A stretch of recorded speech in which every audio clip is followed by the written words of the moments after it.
नमस्कार दोस्तों, आज मैं आपको धर्मराज जी की कृपा की कहानी सुनाने जा रही हूँ। प्रेम से बोलिए धर्मराज जी की जय हो। एक समय की बात है, स्वर्गलोक से धर्मराज जी धरती लोक पर भ्रमण करने जा रहे थे। तब चित्रगुप्त जी धर्मराज जी को जाता हुआ देखा और कहने लगे, हे प्रभु, आप कहाँ जा रहे हैं? इस पर धर्मराज जी ने कहा, चित्रगुप्त, मैं धरती लोक पर भ्रमण के लिए जा रहा हूँ।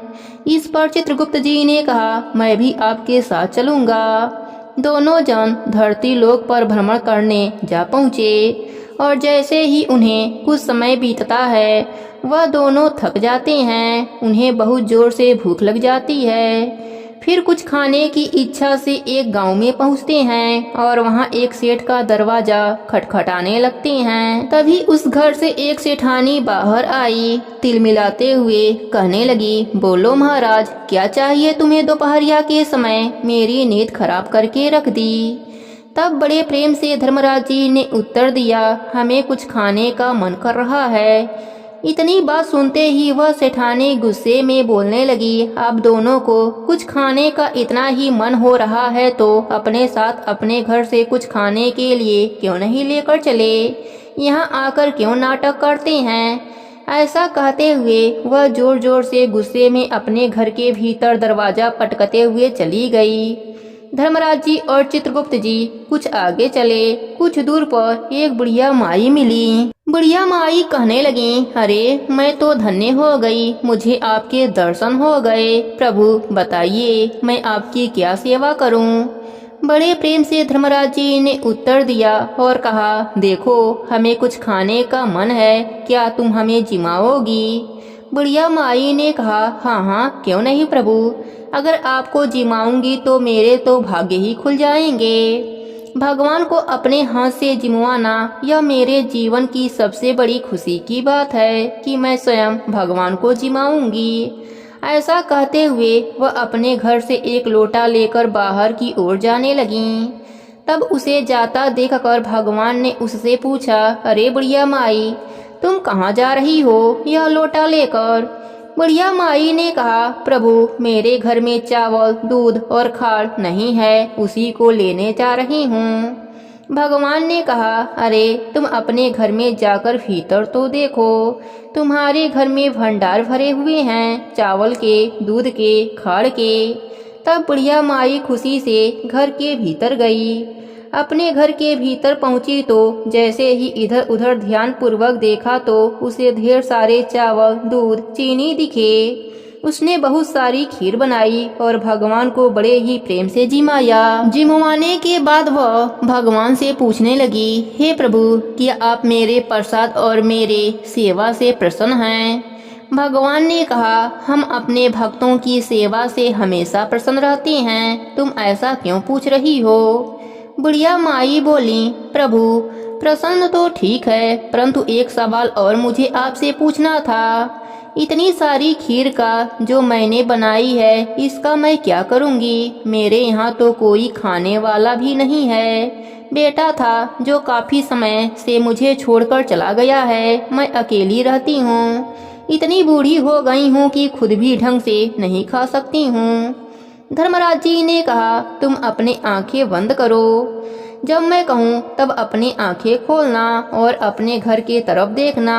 बुढ़िया माई ने तुरंत अपनी आंखें बंद कर लिया और धर्मराज जी की आज्ञा से अपनी आंखें खोलकर कुछ समय के बाद अपने घर के भीतर देखा तो क्या देखती है, उसके घर पर उसके बेटे, बहू, पोता पोती सब आ चुके हैं। यह देखकर वह बहुत आश्चर्यचकित हो जाती है और उसकी खुशी का कोई ठिकाना नहीं रहता। वह तुरंत भगवान के कदमों में गिर जाती है और कहती है, हे प्रभु, आपने मुझे जीवन की सारी खुशियाँ दे दी, बहुत खुशी दे दी, लेकिन एक समस्या है प्रभु, मेरी कुटिया बहुत छोटी है, अपने बहू और बेटे को वहाँ पर कैसे रखूंगी। धर्मराज जी ने कहा, बुढ़िया माई देखो, तुम बिल्कुल भी चिंता मत करो। ऐसा कहकर धर्मराज जी ने उस छोटी सी कुटिया पर अपना पैर रख दिया। तभी वह छोटी सी कुटिया एक बहुत बड़ा महल में बदल गया और उसके बाद सब उस महल में बुढ़िया और उसका बेटा, पोता पोती, बहू सब बहुत हंसी खुशी से रहने लगे। और उस बुढ़िया ने उस दिन से निश्चय किया कि वह हर इंसान को खाड़ का प्रसाद देगी और गरीबों की मदद करेगी। वह खीर खाड़ का प्रसाद बांटने लगी और बांटते बांटते वह उस सेठानी के घर जा पहुंची, जहां पर भगवान सबसे पहले आए थे। बुढ़िया माई दरवाजा खटखटाया तो सेठानी बाहर आई और बुढ़िया के हाथ में खीर और खाड़ का प्रसाद देखकर बहुत हैरान हो गई और ताना कसते हुए बोली, हे बुढ़िया, किसका खाना चुरा कर लाई है? तू तो एक वक्त की रोटी के काबिल न थी और आज खीर खाड़ का प्रसाद बांटती फिर रही है। कहाँ डाका मारा है तुमने? तब बुढ़िया माई ने बहुत ही प्रसन्न होकर उसको उत्तर दिया, अरे मेरे घर में स्वयं भगवान आए थे, उसके बाद से मेरी किस्मत बदल गई। तभी से मेरे घर में किसी भी चीज की कमी न रही, धन की ना ही सुख की। सेठानी ने कहा, अच्छा, वह भगवान धर्मराज जी और चित्रगुप्त जी थे। मुझे तो लगा कोई नौटंकी करने वाले हैं। मैंने तो अपने घर से रफा दफा कर दिया और कुछ खाने को भी नहीं दिया। इसका मतलब मेरी किस्मत का तू खा रही है। तभी आजकल मेरे घर में खाने को अने नहीं और तू यहाँ खीर बांटती फिर रही है। लेकिन सुन ले बुढ़िया, तू जो खा रही है वह मेरे हिस्से का है और मैं जा रही हूँ माफी मांगने। ऐसा कहकर वह सेठानी दौड़ती दौड़ती भगवान को खोजने लगी। कुछ दूर दूरी तय करती है, तभी उसे भगवान दिखाई देते हैं। सेठानी उनसे माफी मांगते हुए कहती है, हे भगवान, मुझे माफ कर दीजिए। मुझे लगा कोई नौटंकी करने वाले आए हैं, इसलिए मैंने अपने घर से रफा दफा कर दिया। पर प्रभु, मैं नहीं जानती थी कि वह आप हैं, नहीं तो मैं आपको भरपेट भोजन कराकर भेजती। आप भी सोचते कि सेठानी से सही पाला पड़ा है, कितना बढ़िया जिमा कर भेजा है, उस बुढ़िया से भी कई गुना अच्छा। लेकिन आप मेरे किस्मत की थाली उसे कैसे दे सकते हैं? मेरे घर में तो धन का एक दाना भी नहीं बचा। भगवान ने कहा, देखो, मैंने किसी की किस्मत का किसी को नहीं दिया। तुमने हमें ना किया और उस बुढ़िया ने हमें हाँ किया, इसलिए तुम्हारी जिंदगी में सब कुछ ना हो गया और उसके जिंदगी में सब कुछ हाँ हो गया। इसमें हमारी कोई गलती नहीं है, सब कुछ तुम्हारे कर्मों का फल है। जो इंसान इस दुनिया में आने के बाद अपने धन को सिर्फ अपने लिए इस्तेमाल करता है, उसके घर में कभी भी बरकत, सुख शांति नहीं रहती है और हमेशा उदासी छाई रहती है और उसके जीवन में हमेशा दुख तकलीफें भरी रहती हैं और कभी उसके भरे हुए भंडारे भी खाली पड़ जाते हैं। इसलिए तुम्हारे साथ भी ऐसा ही हुआ। सेठानी ने कहा, प्रभु, मुझे माफ कर दीजिए। प्रभु, मेरे परिवार का कैसे पालन पोषण होगा, मुझे माफ कर दीजिए।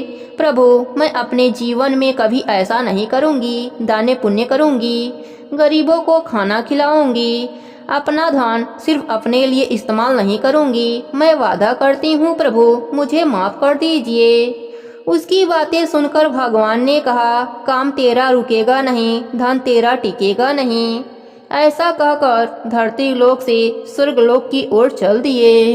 इधर बुढ़िया माई धर्मराज जी का नित्य नियम निभाई। मकर संक्रांति आने पर उसने खूब दान धर्म का काम किया, जिसके फलस्वरूप उसको यह लोक पर सुखों की प्राप्ति हुई और मरने के बाद स्वर्ग लोक का सुख मिला। हे धर्मराज जी, जैसी कृपा आपने बुढ़िया माई पर करी, वैसी ही कृपा अपने सभी भक्तों पर करना। सबके नित्य नियम को पूर्ण करना, कहानी अधूरी हो तो पूरी करना, पूरी हो तो मान रखना। प्रेम से बोलिए धर्मराज जी की जय हो, चित्रगुप्त जी की जय हो। एक गांव में एक आलसी एवं भोला भाला युवक रहता था। मुकेश दिन भर कोई काम नहीं करता था, बस खाता और सो जाता। उसके घर वाले भी उससे परेशान रहते थे। एक दिन उसके घर वाले उसे घर से निकाल दिए। वह घर से निकलकर यूं ही भटकते हुए एक आश्रम में पहुंचा। वहां उसने देखा कि एक गुरुजी और उनके शिष्य कोई काम नहीं करते, बस मंदिर में पूजा पाठ करते हैं। उसने मन में सोचा, यह काम बहुत बढ़िया है, कुछ करना तो है नहीं, पूजा पाठ तो मैं बड़ी आसानी से कर सकता हूँ और फिर पूरा दिन आराम ही आराम करूँगा। मुकेश धीरे से गुरुजी के पास गया और उनसे पूछा, गुरुजी क्या मैं यहाँ पर रह सकता हूँ? गुरुजी ने कहा, हाँ क्यों नहीं बच्चा। वह युवक बोला, ठीक है गुरुजी, पर एक बात ध्यान से सुन लो, मैं कोई भी काम नहीं करूँगा यहाँ पर रहकर। गुरुजी ने कहा, कोई बात नहीं बच्चा, यहाँ कोई काम मत करना, बस यहाँ पर खाना, पूजा पाठ करना, कथा कहानी सुनना और मंदिर की थोड़ा बहुत सफाई कर देना। मुकेश ने कहा, यह काम तो मैं बड़ी आसानी से कर दूंगा। अब मुकेश महाराज बन गया और आश्रम में रहने लगा। ना कोई काम ना कोई धाम, बस सारा दिन खाते रहो और प्रभु का भजन गाते रहो। मुकेश जहाँ पर रहता था वह जगह थी विश्राम घाट, मथुरा, धर्मराज जी का प्राचीन मंदिर। भगवान की कथा कहानी कहते कहते महीना भर हो गया। एक दिन मुकेश रसोई में जाकर देखा तो खाने की कोई भी तैयारी न थी। मुकेश ने कहा, अरे यह क्या, आज तो खाने की कोई भी तैयारी नहीं है। गुरुजी से पूछता हूँ, गुरुजी आज खाना नहीं मिलेगा क्या? गुरुजी ने कहा, नहीं बच्चा, आज मकर संक्रांति है, आज हम सब व्रत करेंगे, धर्मराज जी के व्रत का उद्यापन करेंगे, आज तुम्हारा भी उपवास रहेगा। मुकेश ने कहा, नहीं गुरुजी, ऐसा गजब मत करो, मुझे तो बहुत भूख लगी है, यदि मैंने व्रत कर लिया तो कल का दिन नहीं देख पाऊंगा, मैं जिंदा नहीं बचूंगा, मुझे तो गुरुजी खाना जरूर चाहिए। अगर आपने मुझे पहले बता दिया होता तो मैं आपके आश्रम में कभी नहीं रुकता, मैं मंदिर में पूजा पाठ कभी नहीं करता। गुरुजी ने कहा, ठीक है, तुम व्रत नहीं कर सकते हो तो मत करो, पर तुम्हें तुम्हारा खाना कोई और नहीं बनाएगा बच्चा, तुम्हें अपना खाना खुद ही बनाना पड़ेगा। मुकेश बेचारा क्या करे, वह रसोई में गया। तब तक गुरुजी भी वहां आ गए और कहने लगे, जब तुम्हारा खाना बन जाए तब धर्मराज जी को भोग लगा देना, फिर खाना खाना। और सुनो, आज खाना आश्रम की रसोई में नहीं बनेगी, वहां नदी के किनारे जाकर रसोई लगानी होगी। मुकेश ने कहा, ठीक है गुरुजी। अब मुकेश महाराज लकड़ी, आटा, घी सब लेकर नदी पार चला गया। जैसे तैसे उसने खाना बना लिया, खाने ही वाला था, पर उससे पहले गुरुजी की बात याद आ गई कि पहले धर्मराज जी को भोग लगाना है। वह धर्मराज जी को बुलाने लगा, हे प्रभु, अगर आप नहीं आए तो मैं खाना नहीं खा पाऊंगा, मेरा भोजन ग्रहण कर लो ताकि मैं भी भोजन कर सकूं। आओ मेरे भगवान, आओ भोग लगाओ, आओ मेरे भगवान, आओ भोग लगाओ। इसी तरह कुछ देर तक बुलाने के बाद उसने देखा कि कोई नहीं आया, तो वह बेचैन हो गया कि यहाँ तो भूख लगी है और धर्मराज जी महाराज हैं कि आते ही नहीं। मुकेश भोला भाला था, जानता नहीं था कि भगवान साक्षात तो आएंगे नहीं, पर गुरुजी की बात माननी जरूरी थी। फिर उसने कहा, हे भगवान, मैं समझ गया आप क्यों नहीं आ रहे हैं, मैंने तो रूखा सूखा बनाया है, लेकिन आपको तो अच्छा खाना खाने की आदत है, इसलिए आ नहीं रहे हैं आप। तो सुन लो भगवान, आज यही खाना मिलेगा, क्योंकि जहाँ पर आप अच्छा खाना खाते हैं आज वहाँ कुछ भी नहीं बना है। खाना है तो यही खा लो, नहीं तो आपको भी भूखा ही रहना पड़ेगा मेरी तरह, और खुद ही खाना बनाना पड़ेगा। धर्मराज जी मुकेश की श्रद्धा पर बड़े मुस्कुराए और चित्रगुप्त के साथ मुकेश के सामने प्रकट हो गए। भक्त असमंजस में गुरुजी ने कहा था कि एक ही जन आएंगे, लेकिन यहाँ पर तो 2 जन आ गए। मैंने तो खाना सिर्फ 2 जनों के लिए बनाया था, चलो आज इन्हीं को ही खिला देता हूँ, मैं भूखा ही रह लूंगा। गुरुजी की बात भी तो माननी जरूरी है। मुकेश ने बड़े ही प्यार और श्रद्धा से धर्मराज जी और चित्रगुप्त जी को खाना खिलाया। प्रभु, आपने तो खाना खा लिया, लेकिन मैं तो भूखा ही रह गया। लेकिन आपने मेरे हाथ से खाना खाया, मुझे बहुत अच्छा लग रहा है। अगली बार जब आना तो मुझे पहले ही बता देना कि कितने जन आएंगे, उसी के हिसाब से मैं खाना बनाऊंगा। और हाँ, अगली बार थोड़ा समय से आ जाइएगा। धर्मराज जी उसकी बात पर बड़े ही मोहित हुए। प्रसाद ग्रहण करके वहाँ से चले गए। भोला मानस सब भूल गया। उसे लगा प्रभु ऐसे ही आते होंगे और प्रसाद ग्रहण करते होंगे। अगली मकर संक्रांति आने पर गुरुजी ने फिर से व्रत किया। मुकेश ने गुरुजी से कहा, गुरुजी मैं तो चला खाना बनाने के लिए, लेकिन इस बार अनाज थोड़ा ज्यादा लगेगा, क्योंकि वहाँ पर भगवान के साथ एक और जन आते हैं। गुरुजी मुस्कुराए। उन्हें लगा भूख के मारे बावला है। गुरुजी ने कहा, ठीक है बच्चा, कोई बात नहीं, ले जाओ अनाज। अब की बार महाराज मुकेश ने 3 लोगों का खाना बनाया। फिर से गुहार लगाई, प्रभु आइए, भोग लगा जाइए। चित्रगुप्त जी आइए, भोग लगा जाइए, मेरे भोजन को ग्रहण कर लीजिए। प्रभु की महिमा भी निराली है। भक्त के साथ कौतूहल करने में उन्हें भी बड़ा मजा आता है। इस बार वह अपने साथ अपने पत्नी को और चित्रगुप्त जी को साथ लेकर आए। भक्त को चक्कर आ गया। अरे यह क्या, पिछली बार भगवान के लिए भोजन बनाया था तो चित्रगुप्त जी भी आए, अब दोनों के लिए भोजन बनाया तो पूरा परिवार आ गया। अब क्या होगा, लगता है अब की बार भी भूखा ही रहना पड़ेगा। भक्त ने सबको खाना खिलाया और बैठे बैठे देखता रहा। अनजाने में ही उसका व्रत हो गया। अगली मकर संक्रांति आने से पहले गुरुजी से कहा, गुरुजी आपके प्रभु पूरा परिवार लेकर आते हैं, अकेले पता नहीं क्यों नहीं आते हैं। पिछली बार भी बहुत लोगों के साथ आए थे, अब की बार पता नहीं कितने लोग आएंगे। अब अनाज और लगेगा। गुरुजी को लगा कहीं यह अनाज बेच तो नहीं रहा है, देखना पड़ेगा जाकर। गुरुजी ने कहा, इसे जितना अनाज चाहिए दे दो, और चुपके से उसके पीछे निकल पड़े। मुकेश ने चूल्हा बनाकर खाना बनाने की तैयारी कर दी। उसने सोचा पता नहीं कितने लोग आएंगे, इसलिए पहले बुला लेता हूँ, उसके बाद देखूंगा कितने लोगों का खाना बनाना है। उनके आने के बाद ही खाना बनाऊंगा। फिर वह पुकारने लगा, प्रभु आइए आइए, मेरे हाथों का बना भोजन भोग लगाइए। अब की बार स्वर्गलोक के सारे देवी देवता आ गए, लेकिन यह क्या, प्रसाद तो बना ही नहीं था। धर्मराज जी ने कहा, भक्त तुमने हमें बुला लिया, लेकिन क्या भोजन नहीं कराओगे? लगता है तुम्हारा खाना अभी तैयार नहीं हुआ है।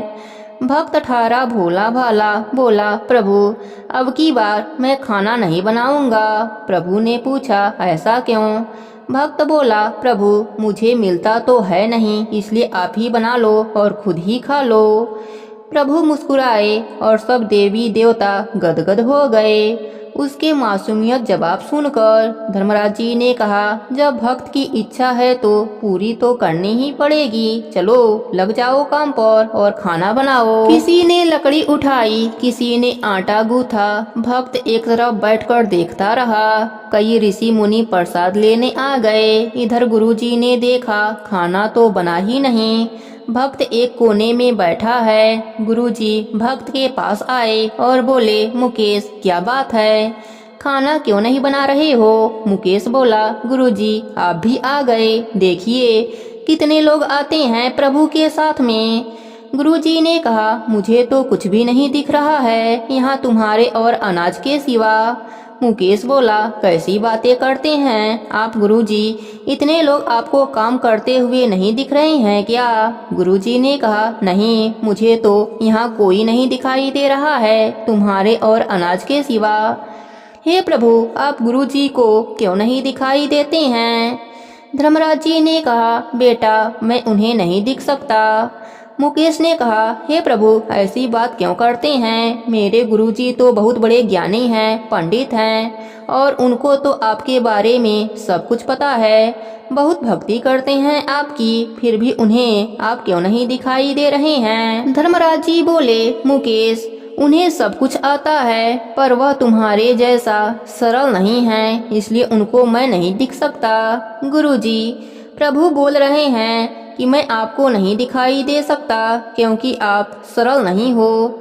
तब क्या था, गुरुजी रोने लगे। उन्होंने कहा, मुकेश महाराज, तुम सही कहते हो, मैं सब कुछ पाया पर तुम्हारी तरह सरलता नहीं पा सका, और प्रभु तो मन की सरलता से दिखते हैं। तभी भगवान प्रकट हो गए और गुरुजी को भी दर्शन दिए। इस तरह धर्मराज जी के साथ मुकेश और गुरुजी स्वर्गलोक को चले गए और स्वर्गलोक के सुखों का भोग किया। धर्मराज जी की कहानी का नित्य नियम निभाने से मरने के बाद स्वर्गलोक का सुख मिलता है। हे धर्मराज जी, जैसे आपने गुरु जी और मुकेश पर अपनी कृपा करी, वैसे ही अपने सभी भक्तों पर करना। सबके नित्य नियम को पूर्ण करना। कहानी अधूरी हो तो पूरी करना, पूरी हो तो मान रखना।